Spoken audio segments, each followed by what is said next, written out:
Doubt session में तरुण ने यह सवाल पूछा था, weighted average cost of capital equal to cost of equity into weight of equity multiplied by cost of debt into weight of debt, जहां पे cost of debt calculate होगा cost of debt multiplied by 1 minus tax rate. तो यहाँ पे सवाल दो थे उसके, एक तो कॉस्ट ऑफ डेट कैलकुलेट करने के टाइम पे हमें टैक्स का रेट रिड्यूस क्यों करना होता है, एंड सेकेंडली ये जो फॉर्मूला है इसमें मल्टीप्लीकेशन आता है या एडिशन आता है, दैट मीन्स ये फॉर्मूला सही है या गलत है, ट्रू और फॉल्स टाइप का ये क्वेश्चन था। इसको एक्सप्लेन करते हैं हम और थोड़ा डिटेल में नंबर के साथ समझते हैं। तो पहले डिस्कस करते हैं cost of debt. Cost of debt का मतलब है interest portion on the debt amount, तो कितना इंटरेस्ट जो है वो कंपनी को पे करना पड़ता है अगर उन्होंने बैंक से लोन लिया है या तो कोई फिक्स्ड इनकम सिक्योरिटीज इशू की है जैसे डिबेंचर्स या बॉन्ड। से फॉर एग्जांपल कंपनी ने डिबेंचर्स इशू किए हैं एट द रेट ऑफ 10% और कॉर्पोरेट टैक्स का जो परसेंटेज है वो है 30%, तो कॉस्ट ऑफ डेट कितना रहेगा, क्या ये 10% होगा या 10% से कम होगा? तो यस, ये 10% से कम होगा। कैसे कैलकुलेट करना है? 10% मल्टीप्लाइड बाय 1 माइनस 0.30। अब ये 0.30 क्या है? ये है टैक्स रेट। अगर आप 30 डिवाइड बाय 100 करेंगे तो 0.30 आएगा। तो कॉस्ट ऑफ डेट यहाँ पे आ रहा है 7% का। इसे वर्टिकल स्टेटमेंट के साथ और थोड़ा डिटेल में समझते हैं।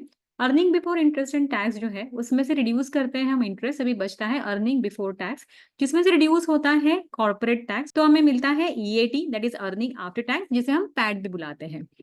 अभी दो केसेस लेते हैं यहाँ पे। एक केस में 10 लाख के बॉन्ड्स इश्यू हुए हैं जहां पे 10% रेट ऑफ इंटरेस्ट है, और सेकंड केस में ये जीरो डेट कंपनी है जहां पे कंपनी के ऊपर कोई भी डेट का बर्डन नहीं है, दैट मीन्स इंटरेस्ट का बर्डन भी नहीं होगा। तो कंपनी ने अर्निंग कमाया है 10 लाख का, यहाँ पे भी 10 लाख का अर्निंग कमाया है, लेकिन कंपनी ने बॉन्ड्स इशू किए थे एट द रेट ऑफ 10% और 10 लाख रेज भी किए हैं। तो 10 लाख के ऊपर इंटरेस्ट आएगा फर्स्ट केस में 1 लाख का, जबकि सेकेंड केस में जहां पे जीरो डेट है तो ये होगा नील, दैट मीन्स यहाँ पे कोई भी इंटरेस्ट का बर्डन नहीं है। अभी देखेंगे अर्निंग बिफोर टैक्स जो है 10 लाख माइनस 1 लाख, ये आया 9 लाख, और जो जीरो डेट कंपनी है इसका आएगा अर्निंग 10 लाख का, that means earning before tax, और कॉर्पोरेट टैक्स चार्ज होगा at the rate of 30% for both the companies. तो फर्स्ट कंपनी के ऊपर आएगा बर्डन 2,70,000 का, जबकि जीरो डेट कंपनी के ऊपर टैक्स का बर्डन आएगा 3 लाख का। अब ये 3 लाख जो है ये ज्यादा है as compare to debt ridden company. Debt ridden company 30,000 का जो है टैक्स कम पे कर रही है as compare to zero debt company. और ये क्यों हो पाया था?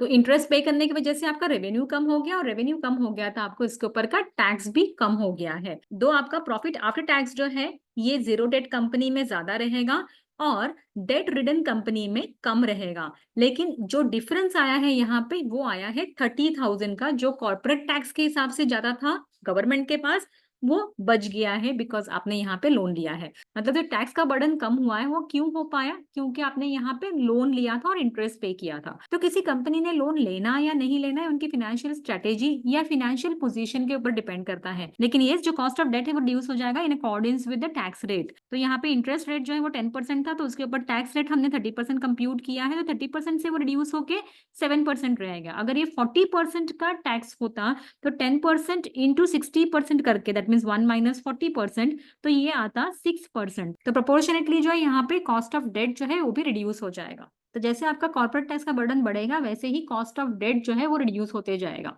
हाँ, लेकिन एक चीज यहाँ पे समझनी जरूरी है, जो कॉस्ट ऑफ कैपिटल है फिर वो डेट हो या इक्विटी हो, ये कंपनी के पॉइंट ऑफ व्यू से है।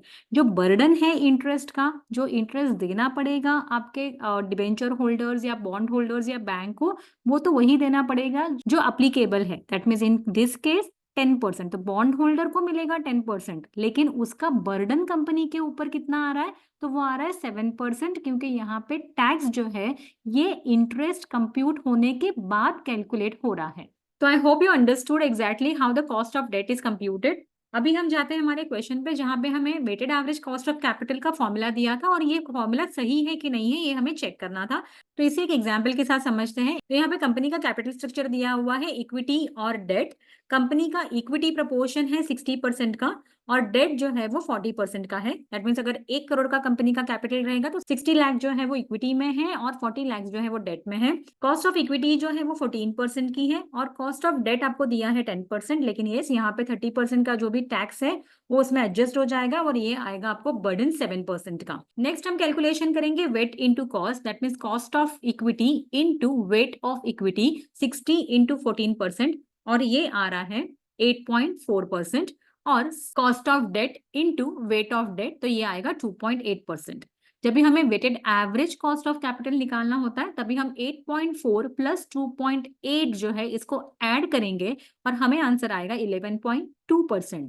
तो कंपनी का weighted average cost of capital है 11.2%, जहां पे इक्विटी और डेट जो है वो 60:40 के रेशियो में है और उनका कॉस्ट जो है 14% और 7% रेस्पेक्टिवली है। तो यहाँ पे हमने क्या किया, 8.4 प्लस 2.8 किया है। मतलब जो फॉर्मूला में दिया हुआ है मल्टीप्लीकेशन, ये मल्टीप्लीकेशन हम नहीं करेंगे, हम यहाँ पे करेंगे एडिशन। तो cost of equity into weight of equity जो है ये करेक्ट है। Cost of debt into 1 minus tax into weight of debt ये भी करेक्ट है।